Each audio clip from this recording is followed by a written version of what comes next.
মায়ের নাকি ক্যান্সার হয়েছে। আল্লাহ, এখন কি করবো?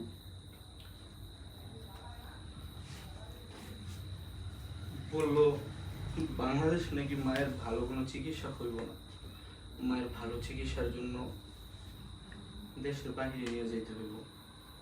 তখন আমি জিজ্ঞেস করলাম, ডাক্তার সাহেব আনুমানিক কত টাকার মতো লাগতে পারে?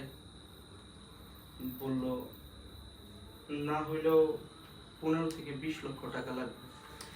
এত টাকা আমি কোথা থেকে ম্যানেজ করব? আমার তো কোনো টাকা পয়সা নাই। যা ওই বাড়ি ভিটাটা ছিল, বাবা মৃত্যুর আগে ব্যাংক থেকে এই ভিটা মর্গেজ দিয়া টাকা উঠাইছিল। ওই লোন এখন আমরা পরিশোধ করতেছি, আরো 9টা কিস্তি আছে। মাটা তো আমার, যেভাবে হোক আমার মারে আমার বাঁচাইতে হবে। প্রয়োজনে 20 লক্ষ টাকা সুদের উপর উঠানো। সুদে উঠে নেন মানে? আমি আছি না, আমি দেবো টাকা। কাটি